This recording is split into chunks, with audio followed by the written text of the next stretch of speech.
إن الحمد لله الأكرم الذي خلق الإنسان وكرم وعلمه من البيان ما لم يعلم فسبحان الذي لا يحصى امتنانه باللسان ولا بالقلم ونشهد أن لا إله إلا الله وحده لا شريك له ونشهد أن سيدنا وحبيبنا ومولانا محمدا عبده ورسوله الذي أرسله بالحق بشيرا ونذيرا وداعيا إلى الله بإذنه وسراجا منيرا فقد قال الله تعالى في كلامه المجيد والفرقانه الحميد أعوذ بالله من الشيطان الرجيم بسم الله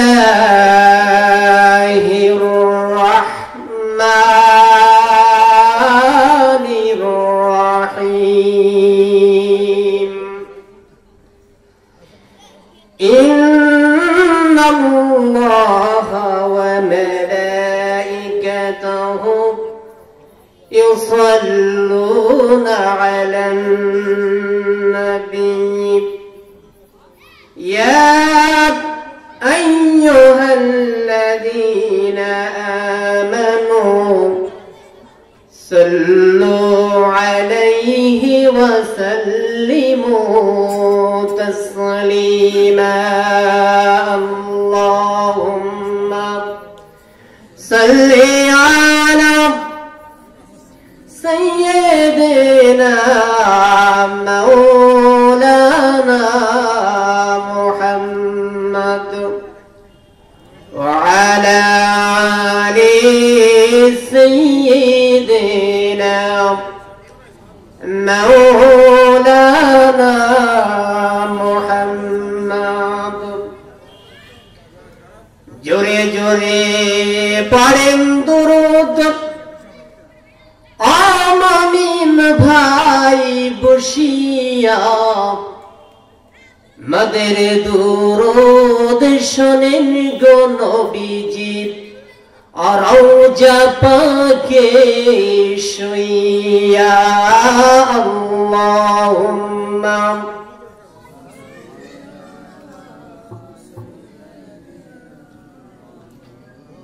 وعلى آل سيدنا مولانا محمد بلغ العلا بكماله كشف الدجى بجماله حسنت جميع خصاله صلوا عليه وآله আরবের বুকে মক্কার পরে জিথাই মায়া মিনার ঘর খোদার করুণা কাউসার হয়ে ঝরছে বারংবার বলগল উলা বিকামালিহি كشف الدجى بجماله حسنت جميع خصاله صلوا عليه وآله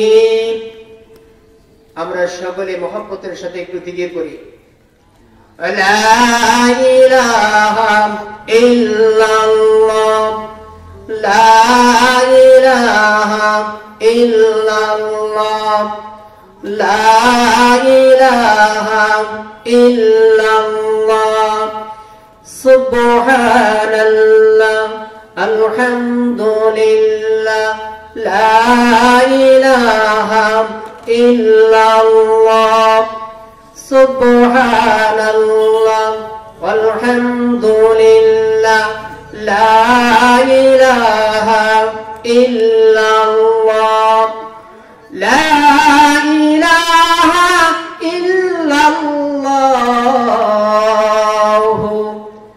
محمد رسول الله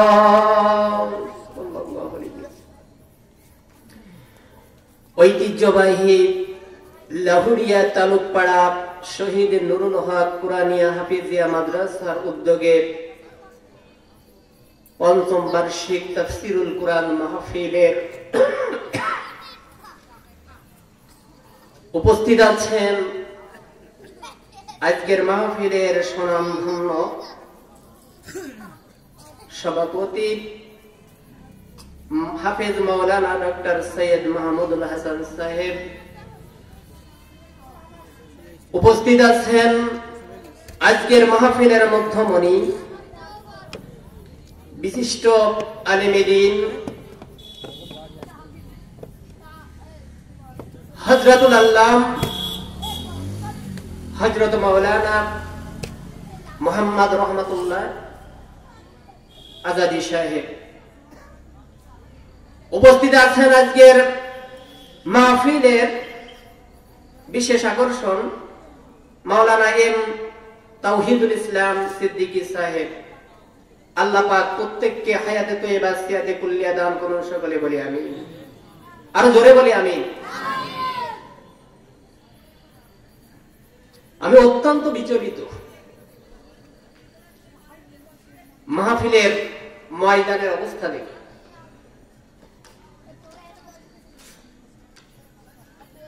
আমরা এত গাফেল হয়ে গিয়েছি, আল্লাহর ভয় আমাদের ভিতরে নেই। কথা বলেন ঠিক কি? মানুষ মরে চলে যাচ্ছে দুনিয়ার জগৎ থেকে, পিতা চলে যাচ্ছে, মাতা চলে যাচ্ছে, সন্তান সন্ততি স্ত্রী পুত্র চলে যাচ্ছে, কিন্তু তার ভিতর দিয়ে নিজের ভিতরে কোনো পরিবর্তনতা আসছে না। তালুকপাড়া মাহফিল, এই তালুকপাড়ার মহল্লার ভিতরে, এই মসজিদের মহল্লার ভিতরে যতগুলো বাড়ি আছে, প্রতিটি বাড়ি থেকে যদি একজন করে লোক আসে, আমার মনে হয় 150 লোক হয়। কথা বলেন।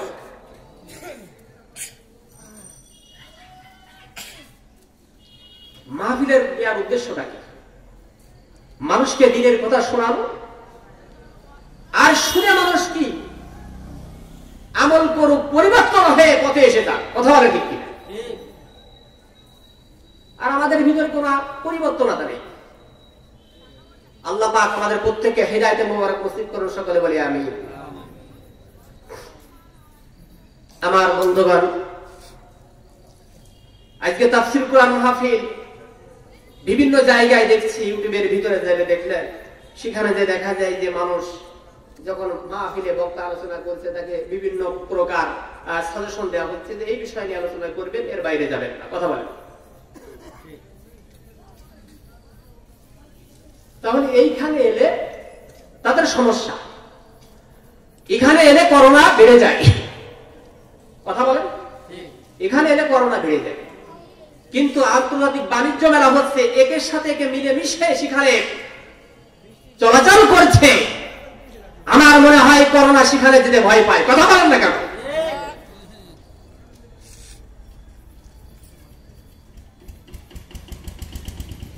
আল্লাহর ভয় সম্পর্কে একটু কথা বলতাম, সময় সংক্ষিপ্ত, যতটুকু আল্লাহ পাক আমাকে বলার মতো তৌফিক ইনায়েত করেন ইনশাআল্লাহ আমি ততটুকু বলার চেষ্টা করব। আমাদের ভিতরে তাকওয়া নেই, আল্লাহর ভয় নেই। আল্লাহর ভয় যদি আমাদের ভিতরে থাকতো, তাহলে দুনিয়ার কোন কিছুকে পরোয়া না করে আমরা আল্লাহ পাকের ডাকে সাড়া দিয়া আল্লাহর ইবাদত বন্দেগের মধ্যে নিজেকে নিমজ্জিত করতাম। কথা বলে ঠিক কিনা?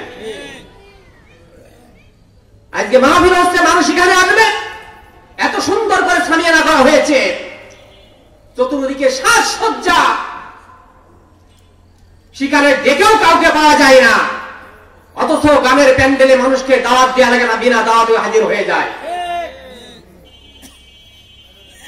আসলে আমাদের ভিতরে আল্লাহর ভয় নেই। আল্লাহ পাক সমস্ত মানুষকে ডেকে বলছে, হে মানুষেরা, হে মানব মণ্ডলী, তোমরা আল্লাহকে ভয় করো। কথাটা কার? আল্লাহ রাব্বুল আলামিন কুরআনুল কারীমের ভিতরে কত সুন্দর করে জানিয়ে দিয়েছেন, ইয়া আইয়ুহান নাসু তাকু রাব্বাকুমুল্লাযী খালাকাকুম মিন নাফসিন ওয়াহিদাতিন ওয়া খালাকা মিনহা যাওজাহা ওয়া বাথা মিনহুমা রিজালান কাসীরান ওয়া নিসাআ। কথাটা কার? কথা বলেন, কথা কার? আল্লাহ। বানিয়ে কোনো কথা বলবো? আল্লাহ রাব্বুল আলামিন বলে দিয়েছেন, হে মানব মণ্ডলী, তোমরা তোমাদের প্রতিপালককে ভয় করো, যিনি তোমাদেরকে একই সত্তা থেকে সৃষ্টি করেছেন। বলেন সুবহানাল্লাহ। একই সত্তা থেকে সৃষ্টি করেছেন এবং তার থেকে তার সঙ্গিনীকে সৃষ্টি করেছেন, এবং তাদের দুজন থেকে আল্লাহ রাব্বুল আলামিন অসংখ্য অগণিত মানুষ দুনিয়ার উপরে সৃষ্টি করেছেন। সুবহানাল্লাহ। কথা কার? আল্লাহ। আমি কথা বলি, এখানে আল্লাহ তাআলা কি শুধু মুসলমানদেরকে ডাকছেন? কথা বলেন। আমরা আদম সন্তান, আমরা যেমন আদম সন্তান, আপনার খ্রিস্টানেরা তেমন, বৌদ্ধরাও তেমন, ইহুদিরাও তেমন, নাসারাও তেমন, সব সম্প্রদায়, সব জাতি কার থেকে এসেছে? হযরতে আদম, হযরতে হাওয়া আলাইহিস সালাম থেকে। ঠিক কি না? সেখান থেকে এসেছে। আল্লাহ তাআলা কুরআনুল কারীমের সূরা নিসার ১ম নম্বর আয়াতে বলে দিয়েছেন যে আমি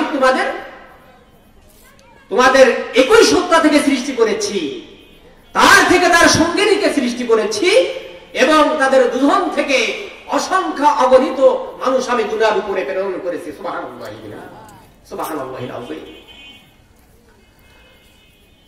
এই ভয় করার কথা শুধু মুসলমানদেরকে আল্লাহ তাআলা বলেন নাই, ইহুদিদেরকে ডাক দিয়ে বলেছেন।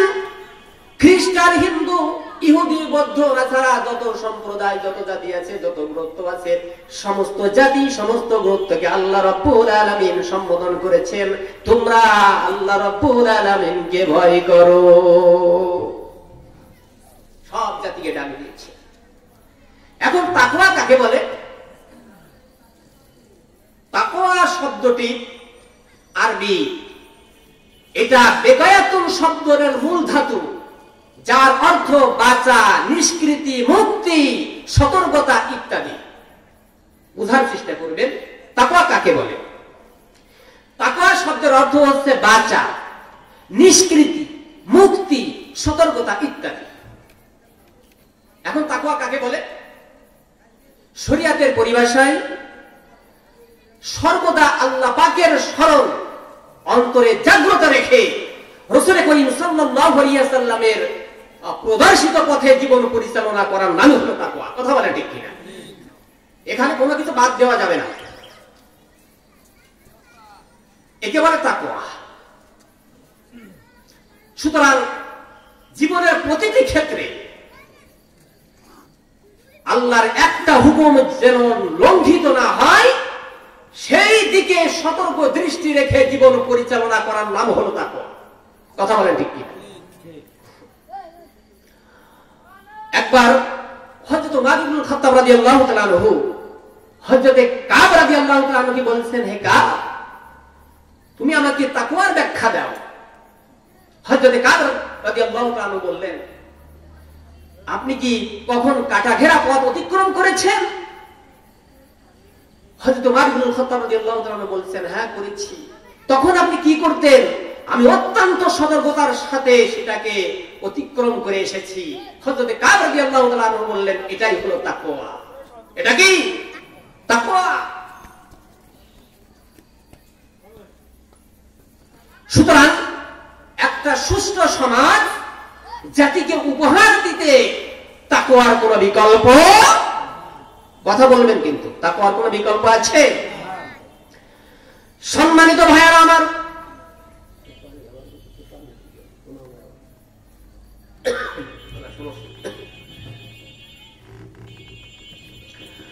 লোকচক্ষুর অন্তরালে পুলিশের পাহারা যেখানে অনুপস্থিত, রাষ্ট্রীয় গোয়েন্দা বাহিনী যেখানে অপরাধ, স্যাটেলাইটের তীক্ষ্ণ দৃষ্টি যেখানে অসহায়, সেখানে একমাত্র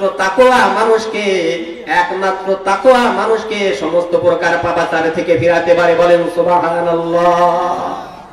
তুমি জিনা করবে, মানুষ দেখবে না। তুমি ব্যভিচার করবে, মানুষ দেখবে না। তুমি চুরি করবে, হয়তো মানুষ দেখতে নাও পারে, কিন্তু তোমার ভিতরে যদি তাকওয়া থেকে যায়, তুমি জিনার ভিতরেও যাবে না, তুমি চুরির ভিতরেও যাবে না, তুমি কিছুর ভিতরে যাবে না। তোমার ভিতরে যদি ভয় থাকে কার? আল্লাহ পাকের। তুমি চুরি করতে গিয়েছ, মনের ভিতরে যদি ব্যথা লাগে, আহারে আমি যে চুরি করছি, আমার এই দুনিয়ার উপরে কোনো লোক দেখছে না, আমার বাড়ির লোক দেখছে না, এই বাড়ির লোক দেখছে না, কিন্তু একজন যে মালিক, যার কাছে আমার হাজিরা দিতে হবে, সেই মনিব তো সমস্ত কিছু দেখছে। এই মনের বাসনা যদি থাকে, এই মনের ভিতরে যদি চিন্তা ফিকির থেকে যায়, তাহলে অন্যায় কাজ তুমি করতে পারবে না।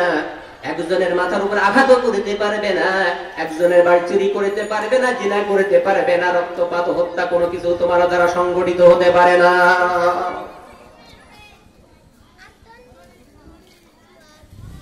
আমার ভাইয়েরা, হযরত ওমর ইবনে খাত্তাব রাদিয়াল্লাহু তাআলা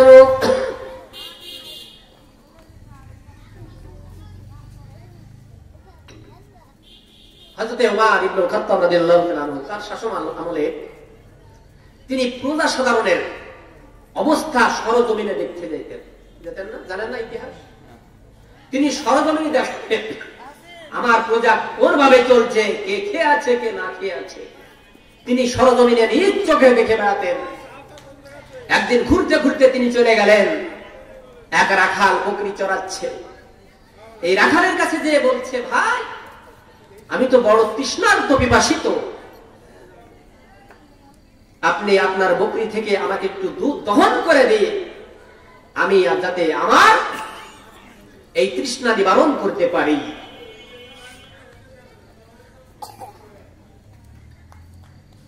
রাখাল খলিফাতুল মুসলিমিনের কথা শুনে বললেন, এই যে বকরি আমি চড়াচ্ছি, চড়ানোর এখতিয়ার অধিকার আমাকে মালিক দিয়েছে, কিন্তু বকরি থেকে দুধ দহন করে দেওয়ার এখতিয়ার আমাকে দেওয়া হয় নাই। এই দুধ একমাত্র বকরির মালিক দিতে পারে। কে দিতে পারে?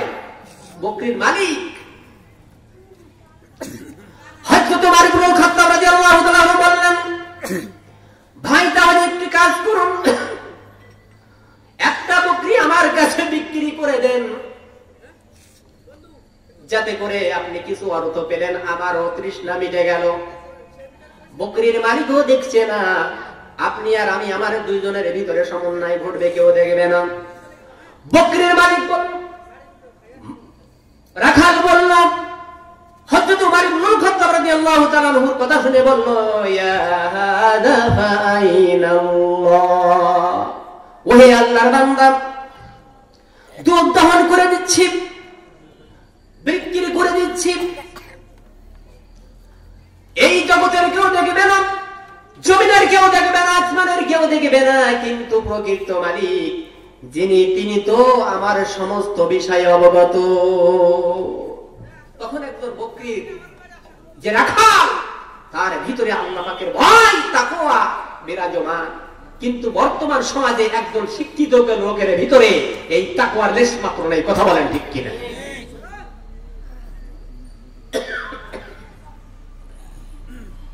সুতরাং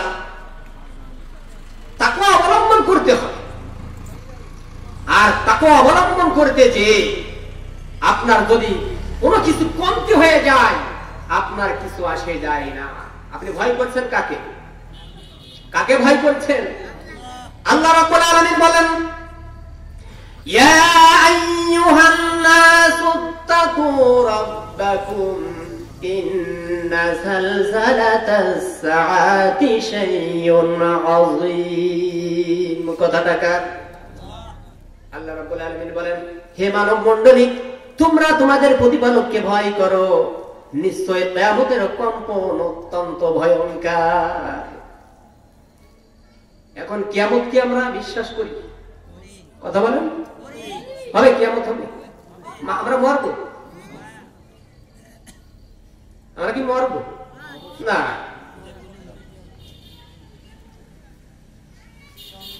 একজন সেদিনকে বলছে জুমার দিন, মরে গেলে বাইসে যায়।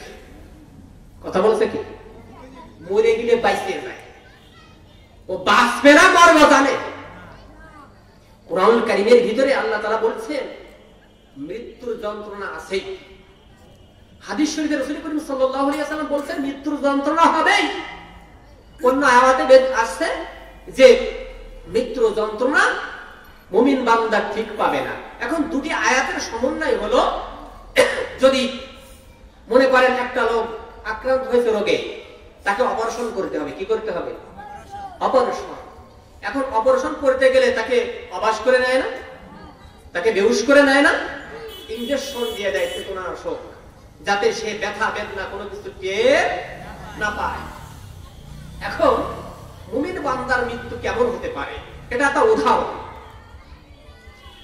তা চেতনানাশক ঔষধ দিয়ে তাকে যেমন বেহুশ করে নেয়, সে দু চোখ দিয়ে কিন্তু দেখতে পারে তার নাড়িটা কোন দিকে কাটে রাখছে, তার থেকে অস্ত্রোপচার করছে, কি করছে না করছে সব সে দেখে, কিন্তু ব্যথা উপলব্ধি করে। আমার বন্ধুগণ, মুমিন বান্দার যখন মৃত্যু ঘনিয়ে আসে, হযরত আজরাইল আলাইহিস সালাম যখন তার সাথে দেখা করে, ওই দেখা করা হলো তার চেতনানাশক ঔষধ। বলেন সুবহানাল্লাহ। বুকের ভিতর হাত দিবে, রূহকে বের করে নেবে, সব কিছু উপলব্ধি করতে পারবে, কিন্তু মুমিন বান্দা বিন্দু মাত্র টের পাবে না। বলেন সুবহানাল্লাহ।